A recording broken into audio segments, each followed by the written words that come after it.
மிரட்டலால் மட்டுமே இந்த கட்டாய திருமணம் நடைபெற்றதாக மாதம்பட்டி ரங்கராஜின் தரப்பிலிருந்து தெரிவிக்கப்பட்டிருக்கிறது. நான் ஜாய் கிறிசல்டாவை தன்னிச்சையாக திருமணம் செய்து கொண்டதாக ஒருபோதும் ஒப்புக்கொள்ளவில்லை என மாதம்பட்டி ரங்கராஜ் தற்போது திட்டவட்டமாக அறிக்கை ஒன்றை வெளியிட்டிருக்கிறார். இது குறித்த ஒரு முக்கிய செய்தியை பார்த்துக் கொண்டிருக்கிறோம். எனது தனிப்பட்ட புகைப்படங்கள், வீடியோக்களை வெளியிடுவதாக ஜாய் கிறிசல்டா மிரட்டியதன் பேரில் இந்த திருமணம் நடைபெற்றது என்றும் மாதம்பட்டி ரங்கராஜ் தனது அறிக்கையில் குறிப்பிட்டிருக்கிறார். கூடுதல் விவரங்களை செய்தியாளர் சுப்பிரமணியன் வழங்கிட கேட்கலாம். சுப்பிரமணியன், வணக்கம்.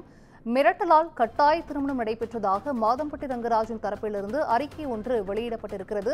இந்த அறிக்கையில் மேலும் என்னென்ன குறிப்பிடப்பட்டிருக்கிறது சுப்பிரமணி? திருமண மோசடி புகார் தொடர்பாக மாதம்பட்டி ரங்கராஜிடம் மகளிர் ஆணையம் ஏற்கனவே விசாரணை நடத்தியிருந்தது. அது தொடர்பான பரிந்துரை கடிதத்தை காவல்துறையிடம் மகளிர் ஆணையம் வழங்கியிருக்கிறது.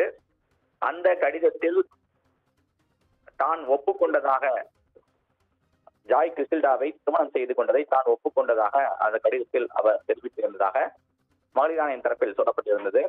இதற்கிடையில் தற்போது அதற்கான மறுப்பு கடிதம் ஒன்றை மாதம்பட்டி ரங்கராஜ் வெளியிட்டிருக்கிறார்.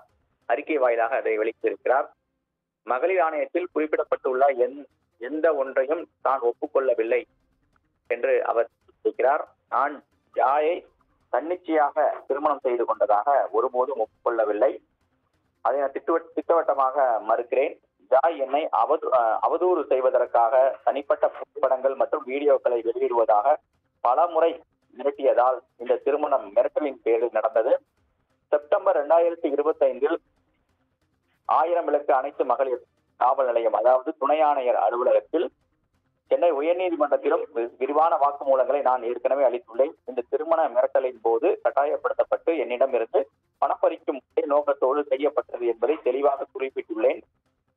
கமிஷனின் முன் நடந்த அடுத்தடுத்த நடவடிக்கைகளின் போது ஜாய் எனக்கு ஒரு மாதத்திற்கு 1,50,000 பராமரிப்பு தொகையாக தனது BMW காருக்கு 1.25 லட்சம் மாதாந்திர EMI செலுத்த வேண்டும் என்றும் அவர் கோரியிருந்தார்.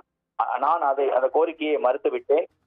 நான் ஒருபோதும் DNA பரிசோதனையை மறுத்ததில்லை. மேலும் அந்த குழந்தை என்னுடையது என்று அறிவியல் பூர்வமாக நிரூபிக்கப்பட்டால் அந்த குழந்தையை வாழ்நாள் முழுவதும் கவனித்துக் கொள்வேன் என்றும் கூறியிருக்கிறேன். இந்த வாக்குமூலம் ஏற்கனவே மகளிர் காவல் நிலையத்தில் விசாரணை அதிகாரி முன்பு பதிவு செய்திருக்கிறேன். மகளிர் ஆணையத்தின் பரிந்துரை உத்தரவில் குறிப்பிடப்பட்டுள்ளபடி நான் எந்த வாக்குமூலத்தையும் அளிக்கவில்லை. அந்த பரிந்துரை உத்தரவை எதிர்த்து நீதிமன்றத்தில் மேல்முறையீடு செய்வேன். மேலும் உண்மையை நிறுவ அனைத்து ஆதாரங்களையும் சமர்ப்பிப்பேன். ஆணையத்தின் முன் நடந்த அனைத்தும் சட்டப்படி நீதிமன்றத்தில் முறையாக சமர்ப்பிப்பேன் என்று மாதம்பட்டி ரங்கராஜ் தனது அறிக்கை மூலமாக தெரிவித்திருக்கிறார். விவரங்களை வழங்கியமைக்கு நன்றி சுப்பிரமணியன்.